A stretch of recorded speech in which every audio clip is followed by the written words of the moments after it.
ಸತ್ಯದೇವನ ಹೆಂಡತಿ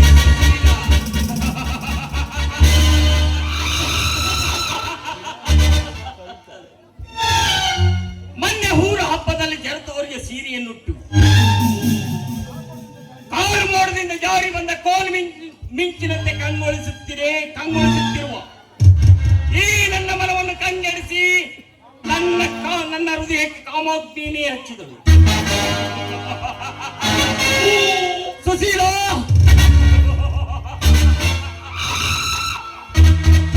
ನಿನ್ನ ಗಂಡನ ವಿರುದ್ಧವಾಗಿ ಜಿದ್ದಿನ ಸೇಡಿನ ಜಿದ್ದನ್ನು ಹಚ್ಚಿದವನು ಮೊದಲು ನಾನು.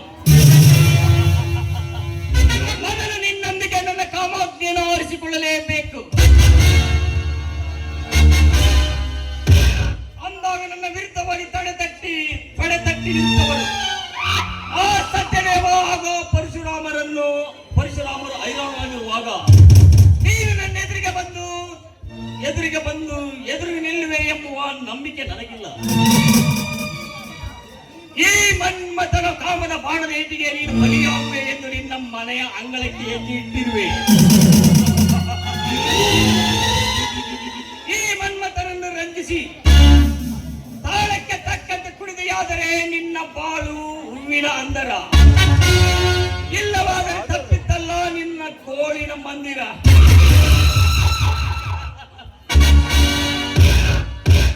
ಈ ರಾಜವರ್ಧನನ ಕಾಮದೇನಿಗೆ ಸಿಕ್ಕು ಸುಟ್ಟು ಕರುಕಲಾಗುವೆ. ಅದಕ್ಕೆ ಸರಿಯಾಗಿ ನಿನ್ನ ಗಂಡನಿಗೆ ತಕ್ಕ ಉತ್ತರ ಕೊಡದೇ ಇರಲಾರ ಈ ಕಲಿಯುಗದ ಕುಬೇರ.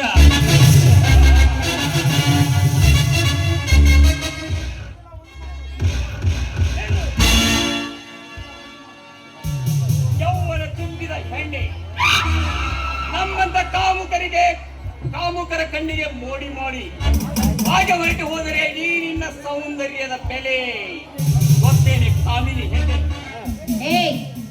ಅನುಮತಿ ಇಲ್ಲದೆ ನಿನ್ನ ಮನೆಗೆ ಬಂದು ಬಾಯಿಗೆ ಬಂದ ಹಾಗೆ ಮಾತಾಡ್ತಿದ್ಯಲ್ಲ, ಯಾರು ನೀನು?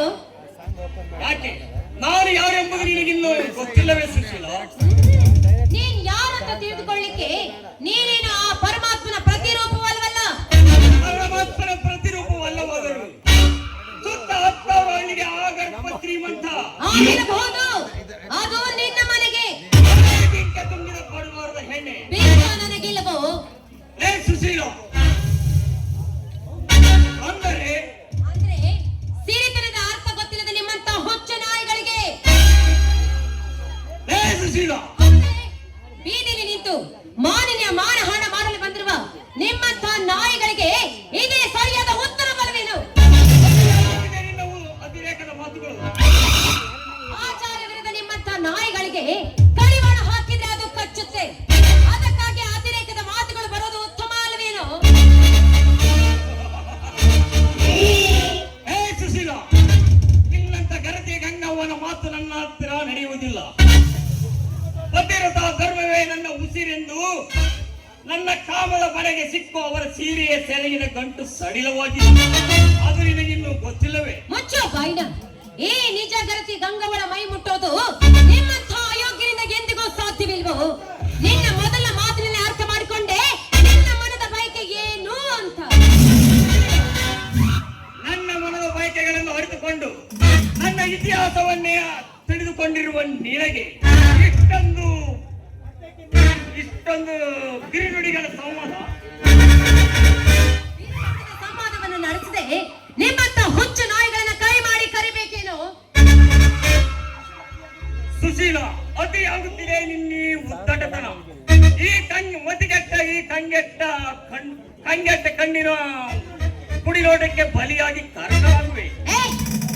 ಬಾಯಿನ ಈ ಗರತಿ ಗಂಗವಳನ್ನು ಮುಟ್ಟಿದ್ದೆ ಆದ್ರೆ, ಈ ಹೆಣ್ಣು ಶಾಪ ಹಾಕಿದ್ದೆ ಆದ್ರೆ ನಾಶವಾಗಿ ಹೋಗುತ್ತೋ ಮಾನವ ಜನ್ಮ. ಎಚ್ಚರಿಕೆ. ಇನ್ನು ನಿನ್ನ ಗರತಿಯ ಛಲವನ್ನು ಬಿಡುವುದಿಲ್ಲವೇ? ಯಾಕೆ? ನನ್ನ ಗರತಿ ತತ್ವದ ಮೇಲೆ ಅನುಮಾನವೇ? ನಿನ್ನ ಗಂಡ ಹಾಗೂ ಮೈದುನರ ಮೇಲೆ ನನ್ನ ಹಠವನ್ನು ತಿಳಿದು ನನ್ನ ಇತಿಹಾಸವನ್ನು ಅರಿತುಕೊಂಡು ನಿನ್ನನ್ನು ಮನ ಬಯಸುವೆ ಎಂದು ತಿಳಿದು ಬಂದಿರುವೆ ಸುಶೀಲ. ಅದೆಂದಿಗೂ ಸಾಧ್ಯವಿಲ್ಲ ಅಂತ ತಿಳಿದುಕೊಳ್ಳೋ ಲಜ್ಜೆ ಗೆಟ್ಟಲ್ಲ ಫಂಕ. ಸುಶೀಲ,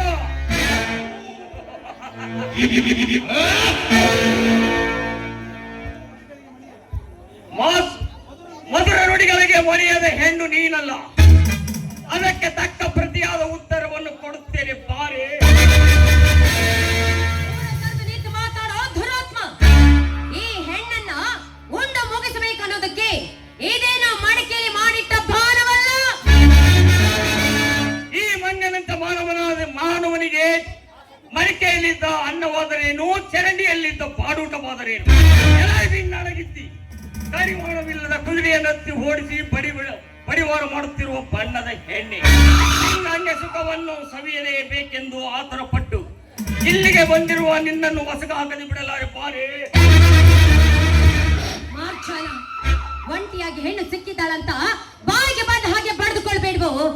ನೋಡು, ನಾನು ಚಿಟಿಕೆ ಹೊಡೆದ್ರೆ ಸಾಕು ಮರೆಯಾಗಿ ಹೋಗುತ್ತೆ ನಿನ್ನ ಐಶ್ವರ್ಯ. ಲೇ, ನೀನ್ ಇಲ್ಲಿಗೆ ಬಂದ್ರ ವಿಚಾರ ನನ್ನ ಗಂಡನಿಗೆ ಹೋಗ್ಲಿ. ನನ್ನ ಮೈದನಿಗೆ ಏನಾದ್ರೂ ಗೊತ್ತಾಗಿದ್ದೆ ನಿನ್ನನ್ನ ತುಂಡು ತುಂಡಾಗಿ ಕತ್ತರಿಸಿ ನಾಯಿನರಿಗೆ ಹೋಗ್ತಾರೆ. ಎಚ್ಚರ, ನಿನಗೆ ಅಷ್ಟೊಂದು ಕಾಮದ ತೀಟೆ ಹೆಚ್ಚಾಗಿದ್ರೆ ನಿನ್ನ ತಾಯಿ, ತಂಗಿ, ಅಕ್ಕ ತಂಗಿಯರನ್ನ ಒಳ್ಳೆ ದೃಷ್ಟಿಯಿಂದ ಕಾಡು. ಇದಕ್ಕೂ ನಿನ್ನ ಕಾಮದ ತೀಟೆ ಕಡಿಮೆ ಆಗ್ಲಿಲ್ಲ ಅಂದ್ರೆ ನಿನ್ನ ಹೆಂಡತಿ, ನಿನ್ನ ತಾಯಿ, ಅಕ್ಕ ತಂಗಿರು ಎಲ್ಲರೂ ಸುಳ್ಳು ಅಂತ ತಿಳಿದುಕೋ. ಈ ರಾಜವರ್ಧನ ದುಡ್ಡಿನ ದರ್ಪದ ಮುಂದೆ ಸಮಾಜದಲ್ಲಿ ನಾನು ಶ್ರೀಮಂತ ಎಂದು ಬಡಾಯಿ ಕೊಚ್ಚಿಕೊಳ್ಳುತ್ತಿರುವ ಎಷ್ಟೋ ಜನ ಆವರ್ತನನ್ನ ಮತ್ತು ಅವರ ಅಕ್ಕ ತಂಗಿಯರನ್ನು, ಹೆಂಡರನ್ನು ನನ್ನ ರೂಮಿಗೆ ಕಳುಹಿಸಿ ತಲೆಗೆ ಹೊಡೆದು ನಾನು ಬಿಸಾಡಿದ ಬಿಸ್ಕೆಟ್ ಅನ್ನೋದು ಆರಿಸಿಕೊಂಡು ಹೋಗುತ್ತಾರೆ. ಅಂಥದರಲ್ಲಿ ನೀನ್ಯಾವ ಲೆಕ್ಕ? ಅಂಥದರಲ್ಲಿ ನನಗೆ ನನ್ನ ಅಕ್ಕ ತಂಗಿ, ತಾಯಿ, ಸೂಳೆಯರ ಅರ್ಥವನ್ನು ತಿಳಿಸಲು ಬಂದಿರುವೇನೆ.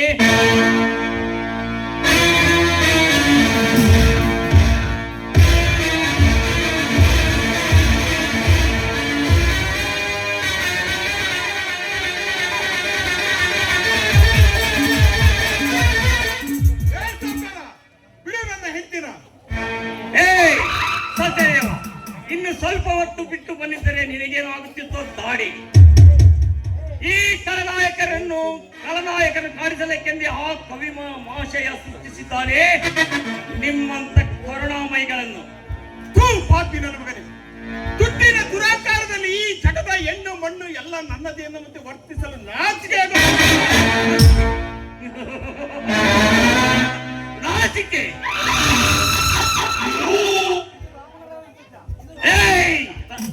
ಸತ್ಯದೇವ, ರಾವಣನ ರಾಜ್ಯ, ಇಲ್ಲಿ ರಾವಣಾಟ ಏನು ನಡೆಯುವುದಿಲ್ಲವೋ.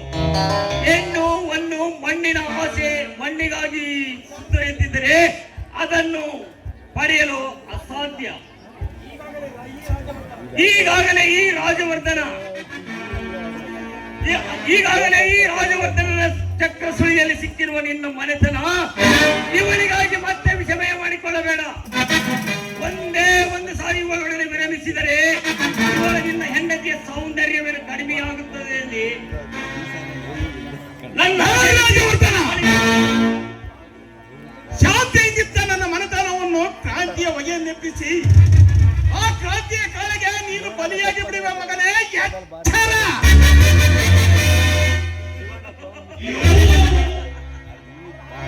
ಯಾರ ಆಯುಧಕ್ಕೆ ಯಾರು ಬಲಿಯಾಗುತ್ತಾರೆ ಎನ್ನುವುದನ್ನು ನೋಡೇ ಬಿಡೋಣ.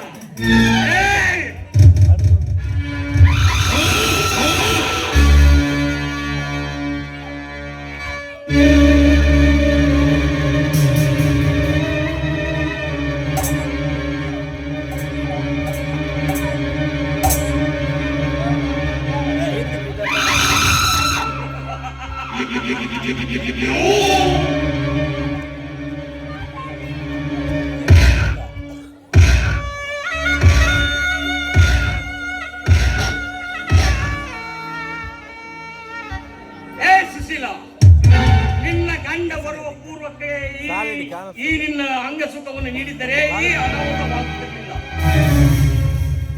ಈ ನಿನ್ನ ಗಂಡ ಬದುಕಬೇಕೆಂದರೆ ತೆಗೆದುಕೋ, ಮೊದಲು ಅವನನ್ನು ಆಸ್ಪತ್ರೆಗೆ ಕರೆದುಕೊಂಡು ಹೋಗು. ಅವನು ಬದುಕಿದರೆ ಸರಿ, ಒಡಕ್ಕೆಂದರೆ ನಾನೇ ನಿನ್ನನ್ನು ಇಟ್ಟುಕೊಳ್ಳುತ್ತೇನೆ.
ಗಂಡ ಬರುವ ಪೂರ್ವದಲ್ಲಿಯೇ ಈ ನಿನ್ನ ಅಂಗಸುಖವನ್ನು ನೀಡಿದ್ದೀರಿ.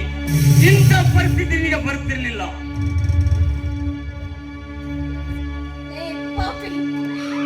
ನನ್ನ ಜೀವನವನ್ನು ಹಾಳು ಮಾಡಿದ ನಿನ್ನನ್ನು ನಾನು ಸುಮ್ಮನೆ ಬಿಡೋದಿಲ್ವೋ?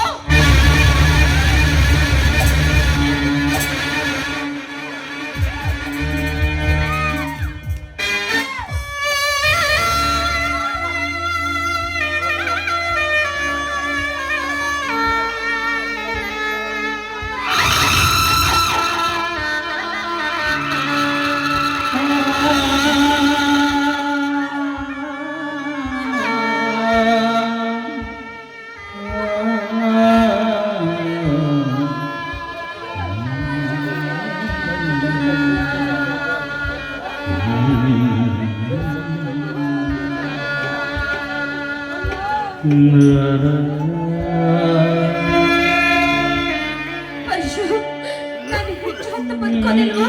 ನಡಿ, ಮೊದಲು ನಿಮ್ಮಣ್ಣನ ಆಸ್ಪತ್ರೆಗೆ ಸೇರಿಸು. ನಡೆಯು ಅಮ್ಮ, ಹೋಗು, ಮೊದಲು ಹೋಗು.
ನಾನು ಮನೆಗೆ ಬಂದ ತಕ್ಷಣ ಮಮತೆ ಮಡಿಲಲ್ಲಿಟ್ಟು ಮಮತೆ ತೋರ್ದ ಮಾತಾಡಿ ನೀನು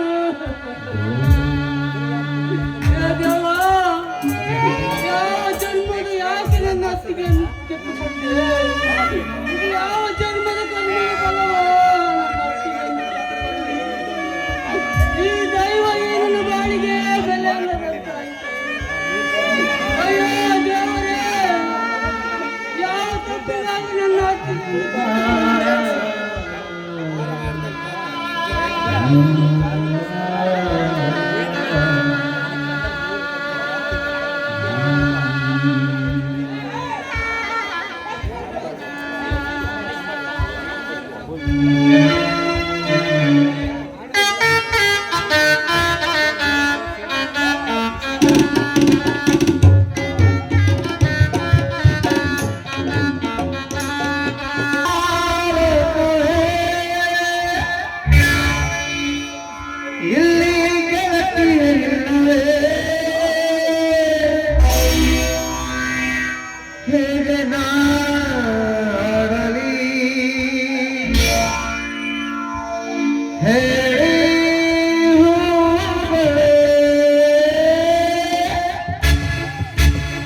ಸ್ವಾತಂತ್ರ್ಯ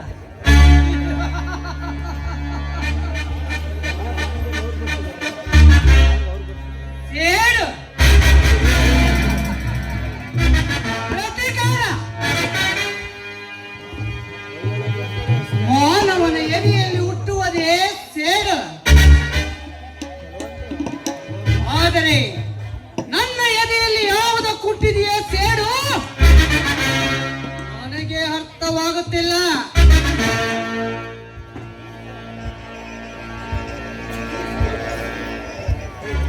ಎತ್ತವರಿಗೆ ನಾನೇ ಬೇಡವೆಂದು ದೇವಸ್ಥಾನದಲ್ಲಿ ಬಿಟ್ಟು ಬಂದರು ಅಥವಾ ನಾನೇ ಅವರಿಂದ ದೂರನಾದೆನೋ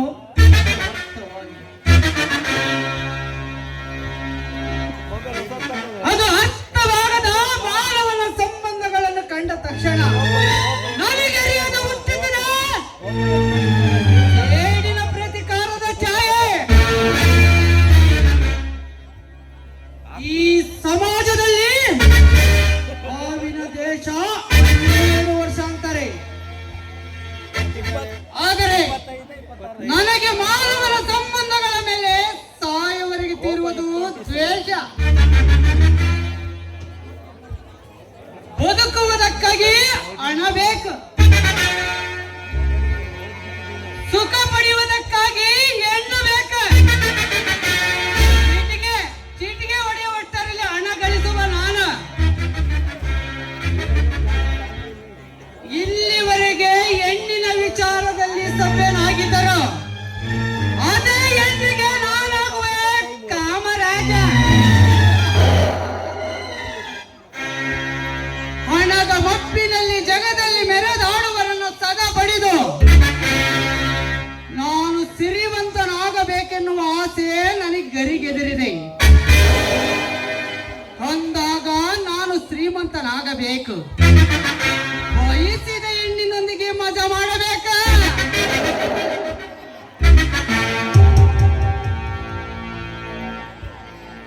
ಇಲ್ಲಿವರೆಗೆ ಐಡೆಂಟಿಟಿ ಇಲ್ಲದೆ ಬದುಕಿದ ನಾನು ಇನ್ನು ಮುಂದೆ ನನ್ನ ಐಡೆಂಟಿಟಿಯೇ ಮುಂದಿನ ಪೀಳಿಗೆ ಹೆಸರಾಗಬೇಕು.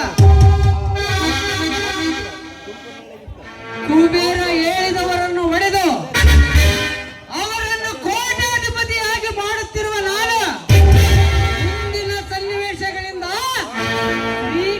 ಶ್ರೀಕೃಷ್ಣ ಕುರುಕ್ಷೇತ್ರದಲ್ಲಿ ಮೋಸದಿಂದ ಕರ್ಣನನ್ನು ಕೊಲ್ಲಿಸಿ ಪಾಂಡವರಿಗೆ ಜಯ ತಂದು ಕೊಟ್ಟಂತೆ ಮೋಸದಿಂದ ಒಡೆಯಲು ನನ್ನನ್ನು ಬಳಸಿಕೊಳ್ಳುವವರಿಗೆ ನಾನು ಮೋಸ ಮಾಡಿ ನಾನಾಗುತ್ತೇನೆ ಕಲಿಯುಗದ ಕುಬೇರ. ಇಂದಿನಿಂದ ಈ ಅಗ್ನಿವೀರ ಕೊಟ್ಟರೆ ಇಟ್ಟರೆ ಶಾಪ, ತೆರೆ ಭಾಗಿಸಿದರೆ ವರ, ತೆರೆ ಎತ್ತಿ ಖರ್ಚಿಸಿದರೆ ಎದುರಾಗಿದ್ದವನಿಗೆ ಜ್ವರ.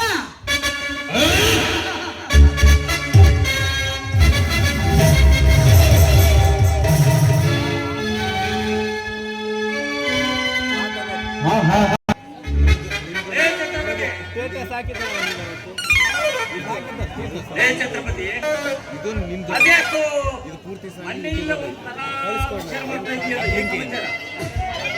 ಮತ್ತೆ ಸಾಹೇಬ್ರೆ, ಸೊಸೆ ಎಲ್ಲ ಅಡ್ಡಾಡಿದ್ರು ನನಗೆ ಲೆಕ್ಕ ಇಲ್ಲ. ನಾವು ಆಳುಗಳ ತರನೇ ಆಳ್ಬಿಟ್ರೆ ಅದ್ಯಾಕೋ ಈಗ ಒಂಥರ ಎಲ್ಲಿಗೋದ್ರು ನಾವು ನಿನಗೆ ಹೆಣ್ಣು ಹುಡ್ಕೊಂಬರ್ಬೇಕಾಗಿತ್ತು. ಬೆಂಗಳೂರಿಗೆ ಹೋದ್ರು ಹೀರೋಯಿನ್ ಕರ್ಕೊಂಬರ್ಬೇಕಾಗಿತ್ತು. ಈಗ ನನಗೆ ಹೇಳಿದಂಗೆ ಕರ್ಕೊಂಬಂದು ಇಟ್ಕೊಂಡಿದ್ದೀರ ಬಿಡ್ರಿ. ಛತ್ರಪತಿ ಬಾರೋ ಅದು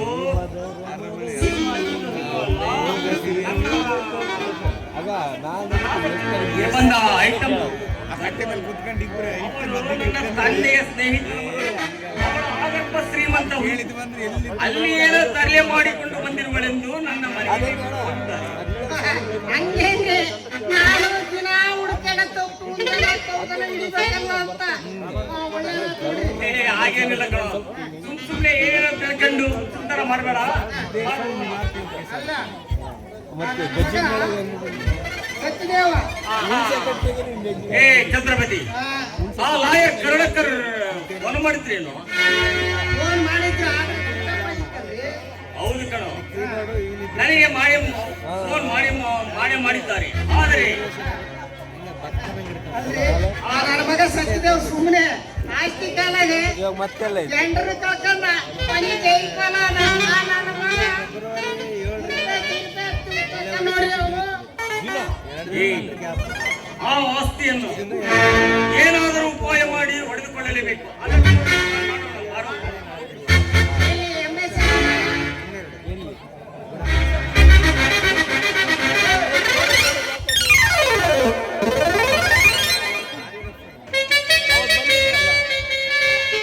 ಹೃದಯದಲ್ಲಿ ಇದೆ ಇದು ನದಿಯಂದು ಓಡಿದೆ. ಹೃದಯದಲ್ಲಿ ಇದೆ ಇದು ನದಿಯಂದು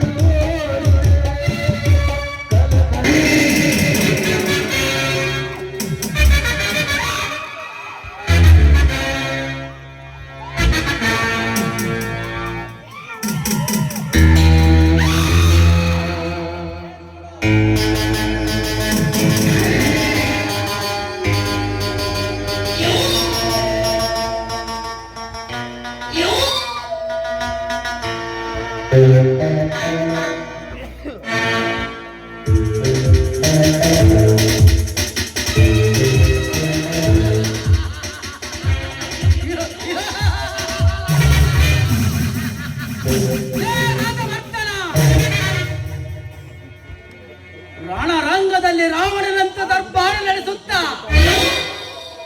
ತಿನ್ನಲಿಕ್ಕೆ ಕೂಳು ಇಲ್ಲದೆ ಇಲ್ಲಿಯವರೆಗೆ ರಣ ಹತ್ತುವಿನಂತೆ ಸ್ಮಶಾನದಲ್ಲಿ ಊತು ಹಾಕಿರುವ ಎಲೆಗಳ ವಾಸನೆಯನ್ನು ಹಿಡಿದು ಸುತ್ತಿರುವ ನೀನು ನೀನು ನೀನು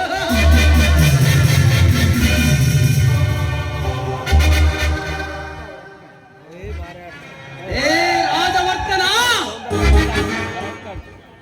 ನಾನು ಕಣ್ಣಿಟ್ಟ ಆ ಸತ್ಯದೇವನ ಆಸ್ತಿಯ ಮೇಲೆ ಕಣ್ಣು ಹಾಕಿ ಪ್ರಥಮ ಹೆಜ್ಜೆ ಇಟ್ಟಿರುವೆ ಅಲ್ಲ.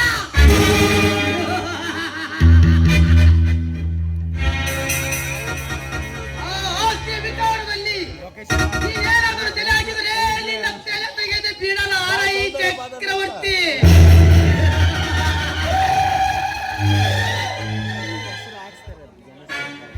ಅಂಡವರನಲ್ಲಿ ಅಡ್ಡ ಬಂದವರ ಉಂಡವನ್ನು ತೆಗೆದು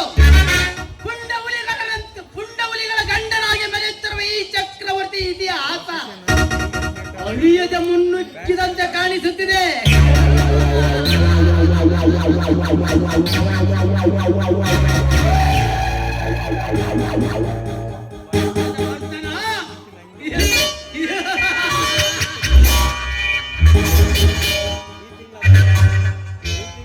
ಆಸ್ತಿಯ ವಿಚಾರದಲ್ಲಿ ತಲೆ ಹಾಕಿದರೆ ನಿನ್ನನ್ನು ಸುಮ್ಮನೆ ಬಿಡುವುದಿಲ್ಲ.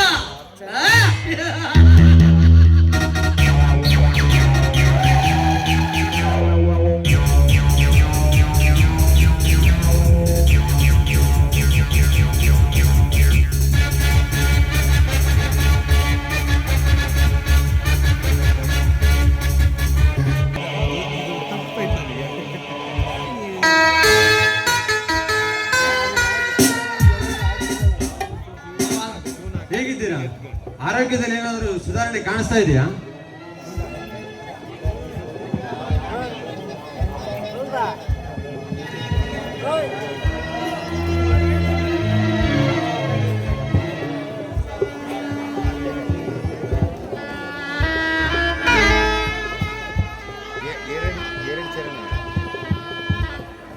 ನನ್ನ ಬಾಳಿನ ಬಾಧ್ಯತೆವೆಂತಿದ್ದ ನನ್ನ ಹೆಂಡತಿಯ ಜೊತೆ ಜೀವನವನ್ನು ಕಳೆಯುವ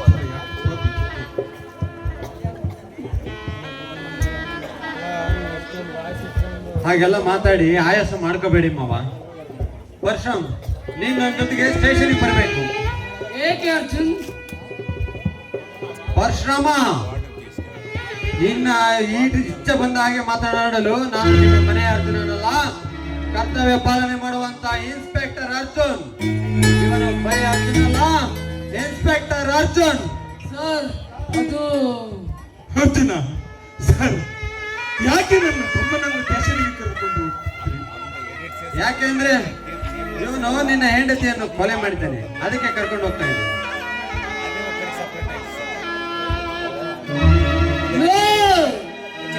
ನಾನು ನನ್ನ ಅತ್ತಿಗೆಯನ್ನು ಕೊಲೆ ಮಾಡಿದ್ದೇನೆ. ಇಲ್ಲ ಸರ್, ಇಲ್ಲ. ನನ್ನ ಅತ್ತಿಗೆಯಲ್ಲಿ ಎತ್ತಮ್ಮನನ್ನು ಕಾಣುತ್ತಿದ್ದ ನಾನು ನನ್ನ ಅತ್ತಿಗೆಯನ್ನು ಕೊಲೆ ಮಾಡುತ್ತೇನೆಂದರೆ ನೀವು ನಂಬುತ್ತೀರ ಸರ್? ಸರ್, 20 ವರ್ಷಗಳ ಕಾಲ ಜೊತೆಯಲ್ಲಿ ಕೂಡಿ ಆಡಿದವರ ಬಗ್ಗೆ ಆಲೋಚಿಸುವ ತಾಳ್ಮೆ ಇಲ್ಲವಲ್ಲ.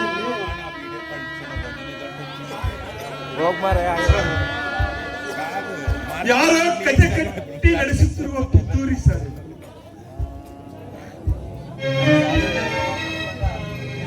ನೋಡಿ ಸತ್ಯದೇವ, ನಿಮ್ಮ ಈ ಹೇಳಿಕೆ ಸೇಡಿನ ಹೇಳಿಕೆಯಾಗಿದೆ ಎಂದು ನಮ್ಮ ಇಲಾಖೆ ಅನುಮಾನ ವ್ಯಕ್ತಪಡಿಸಿದೆ. ನಿಮಗೂ ನಿಮ್ಮ ತಮ್ಮನಿಗೂ ನಿಮ್ಮ ಹೆಂಡತಿಗೂ ಮೊದಲೇ ಅಕ್ರಮ ಸಂಬಂಧ ಇತ್ತು ಎಂದು ನಿಮಗೆ ಗೊತ್ತಾಯಿತು. ಅಂದು ಆ ಪರಶುರಾಮ ಸಿಟ್ಟಿನ ಭರದಲ್ಲಿ ನಿಮ್ಮ ತಲೆಗೆ ಹೊಡೆದ. ನೀವು ಸತ್ಯ ಓದಿರಿ ಅಂತ ತಿಳಿದು ನಿನ್ನ ಹೆಂಡತಿ ಇವನ ವಿರುದ್ಧ ತಿರುಗಿಬಿದ್ದು. ಇವನು ತಿರುಗಿ ಬಿದ್ದಿದ್ದಕ್ಕೆ ನಿನ್ನ ಹೆಂಡತಿ ಇವಳಿಂದ ಶಿಕ್ಷೆ ಆಗುತ್ತೆ ಅಂತ ತಿಳಿದು ನಿನ್ನ ಹೆಂಡತಿಯನ್ನು ಕೊಲೆ ಮಾಡಿದ. ಅದೃಷ್ಟವಶಾತ್ ನೀನು ಬದುಕಿಬಿಟ್ಟೆ. ನಿನ್ನ ಮೇಲೆ ಹಲ್ಲೆ ಮಾಡಲು ಬಂದಾಗ ನಿನ್ನ ಹೆಂಡತಿ ಕೊಲೆ ಆಗೋದಕ್ಕಿಂತ ಮುಂಚೆ ಇವರಿಬ್ಬರು ಸಂಬಂಧ ಇಟ್ಕೊಂಡಿದ್ದು ಅದು ಇಲಾಖೆ ಗೊತ್ತಾಗಿದೆ. ಅಲ್ಲ, ಇವರಿಬ್ಬರಿಗೂ ಅಕ್ರಮ ಸಂಬಂಧ ಇತ್ತು ಅಂತ ಹಾಸ್ಪಿಟಲ್ ರಿಪೋರ್ಟ್. ಅಷ್ಟೇ ಯಾಕೆ, ಇವನು ನಿನ್ನ ಸಾಕ್ಷಿಗಳನ್ನೆಲ್ಲ ನಾಶ ಮಾಡ್ತಿದ್ದಾನೆ ಅಂತ ಒಂದು ಯಾರೋ ಅಪರಿಚಿತರು ನಮ್ಮ IR ಆಫೀಸರ್ಗೆ ಕಳಿಸ್ಕೊಟ್ಬಿಟ್ಟಿದ್ದಾರೆ. ಆದ್ರಿಂದ ಇವನ್ ನಾನು ಅರೆಸ್ಟ್ ಮಾಡಲೇಬೇಕು.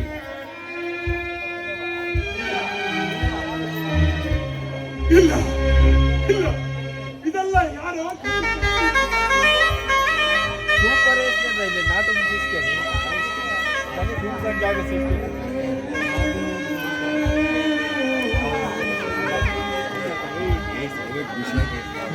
ನನ್ನ ಹತ್ತಿಗೆಯಲ್ಲಿ ಅತ್ತಮ್ಮನನ್ನು ಕಾಣುತ್ತಿದ್ದ ನಾನು ಕೊಲೆ ಮಾಡಿದ್ದೇನೆಂದರೆ ನೀವು ನಂಬುವಿರ ಸರ್? ಕಟ್ಟಿ ಕಥೆಯನ್ನು ನಂಬುವ ಮೊದಲು ಆಲೋಚಿಸುವ ತಾಳ್ಮೆ ಇಲ್ಲವನಿಗೆ. ನೋಡಿ ಪರಶುರಾಮ್, ನಮ್ಮ ಪೊಲೀಸ್ ಇಲಾಖೆಗೆ ಸತ್ಯ ಸಾಕ್ಷಿಗಳೇ ಬೇಕು. ಎಲ್ಲಾ ಸಾಕ್ಷಿಗಳು ನಿನ್ನ ವಿರುದ್ಧವಾಗಿರೋದ್ರಿಂದ ನಾನೇನು ಮಾಡಕ್ ಆಗ್ತಾ ಇಲ್ಲಪ್ಪ. ಅಂದರೆ ಇವನ ಮೇಲೆ ಸುಳ್ಳು ಸಾಕ್ಷಿಗಳು ಅಂತ ವಾದವಾದರೂ ಕಾದ ಪರಿಸ್ಥಿತಿಯ ಅರ್ಜುನ. ಅಲ್ಲ, ಎಲ್ಲ ಸಾಕ್ಷಿಗಳು ಇವನು ನಿನ್ನ ಹೆಂಡತಿಯನ್ನು ಕೊಲೆ ಮಾಡಿದ ಮರುಕ್ಷಣವೇ ನನ್ನ ಕೈ ಸೇರಿದ್ದವು. ನನ್ನ ಅಕ್ಕ ಸತ್ತ ದುಃಖ ಅಷ್ಟೇ ಅಲ್ಲ, ನೀನು ಆಸ್ಪತ್ರೆಯಲ್ಲಿದ್ದಾಗ ನಿನ್ನನ್ನು ನೋಡಿಕೊಳ್ಳೋದು ಯಾರೂ ಇರುವುದಿಲ್ಲ ಅಂತ ನಾನೇ ಮಾನವೀಯತೆಯ ದೃಷ್ಟಿಯಿಂದ ಸುಮ್ಮನಿದ್ದೆ. ಆದ್ರೆ ಪರಿಸ್ಥಿತಿ ಸುಧಾರಿಸಿದೆ. ಈಗ IR ಆಫೀಸರಿಂದ ನನಗೆ ಒತ್ತಡ ಜಾಸ್ತಿ ಆಗಿದೆ. ಇವನನ್ನ ನಾನು ಅರೆಸ್ಟ್ ಮಾಡಲೇಬೇಕಾಗಿದೆ.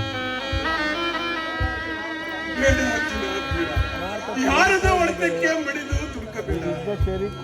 ನನ್ನ ತಮ್ಮ ನಿರಪರಾಧಿ ಅರ್ಜುನ. ನನ್ನ ಮನೆತನದ ಮಾನ ಉಳಿಸಿ ನೀನು ನನ್ನ ಮನೆಯ ನನ್ನ ಆಪ್ತ ರಕ್ಷಕ ಅಂದ ನಿನ್ನ ಕಾಲಿಟ್ಟು ಬೇಡಿಕೊಳ್ಳುತ್ತೇನೆ. ನಮ್ಮ ಮನೆತನವನ್ನು ಕಾಪಾಡು ಕೃಷ್ಣೆಯೇ, ಕಾಪಾಡು. ನೋಡಿ ಸಿದ್ದರೇವ, ನ್ಯಾಯದಿಂದ ನಡೆ ಎಂದು ಆಶೀರ್ವಾದ ಮಾಡಿದಂತ ನೀವೇ ಈ ರೀತಿ ಕೇಳಿಕೊಳ್ಳುವುದು ಸರಿಯಲ್ಲ. ನಿನ್ನ ತಮ್ಮ ಒಂದು ವೇಳೆ ನಿರಪರಾಧಿನೇ ಆಗಿದ್ರೆ ಅವನು ದೋಷಮುಕ್ತನಾಗಿ ಹೊರಗಡೆ ಬರ್ತಾನೆ. ಸಂಕಟ ಪಟ್ಟು ವರ್ಷ ನಡೆಯುವ ಅರ್ಜುನ, ನ್ಯಾಯ ಕಾಪಾಡುವ ನೀನೇ ನ್ಯಾಯ ಅನ್ಯಾಯವನ್ನು ಸರಾಸರಿಯಾಗಿ ವಿಚಾರಿಸಿದೆ. ದುಡುಕುತ್ತಿರುವೆ ಧರ್ಮ ಕರ್ಮ ನ್ಯಾಯ ನೀತಿಗಳ ಬಗ್ಗೆ ಆಲೋಚಿಸದೆ ನಿರಪರಾಧಿಯ ಕೈಗೆ ಬೇಡಿ ಹಾಕುತ್ತಿರುವುದು ಕಾನೂನಿನ ಕಣ್ಣಿಗೆ ಬಟ್ಟೆ ಕಟ್ಟಿರುವಂತಾಗಿದೆ.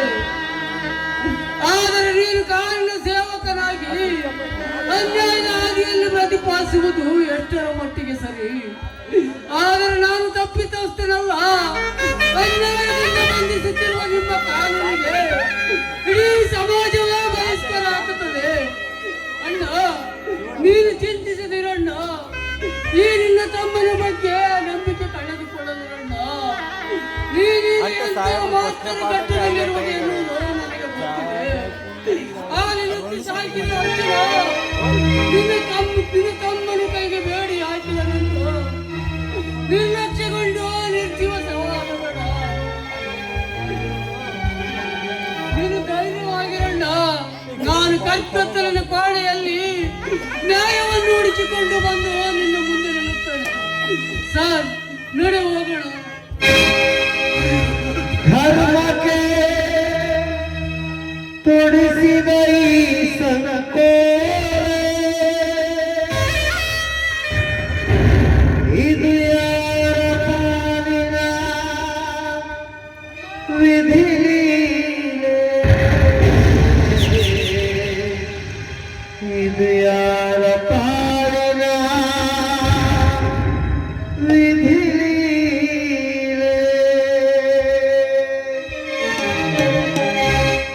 ತಾಯಿ ನುಡಿಯ ಪಾಲಿಸಿ ಸೋದರರ ಸಲಹಿದೆ. ತಾಯಿ ನುಡಿಯ ಪಾಲಿಸಿ ಸೋದರರ ಸಲಹಿದೆ. ದೇವರವರಿಸಿ ನಿನ್ನ ಹಿರಿಮೆಗೆ, ನಿನ್ನ ಹಿರಿಮೆಗೆ, ನಿನ್ನ ಹಿರಿಮೆಗೆ, ನಿನ್ನ ಹಿರಿಮೆಗೆ.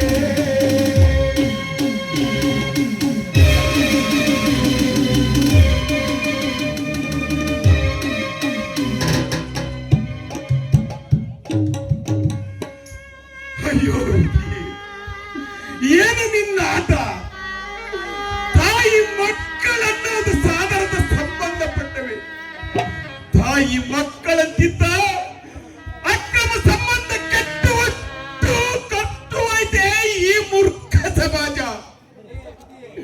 ಹೇ ವಿಧಿ, ಏನದು ನಿನ್ನ ಮುಚ್ಚಾಟ?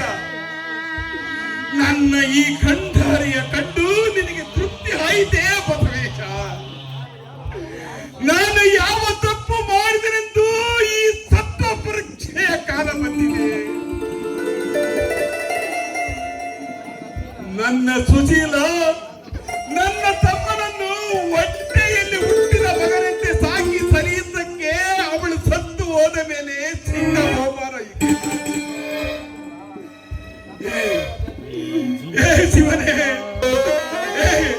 ನಾನೇನು ಮಾಡಲಿ? ಶಿವನೇ, ನಾನೇನು ಮಾಡಲಿ?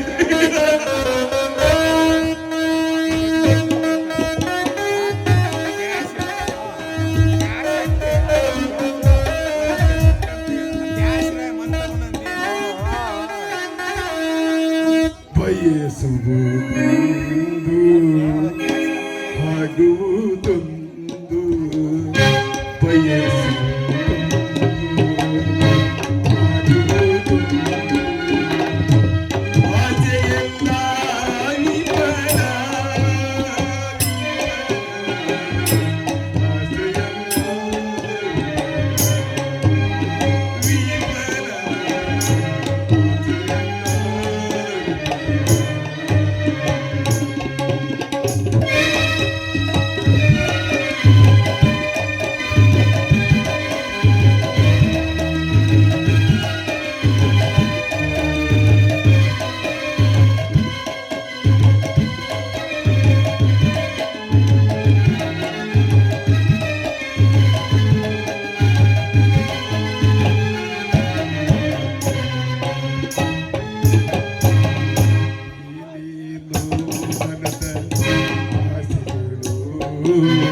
ಏನೇನು ಮನದ ಬಯಕೆಗಳು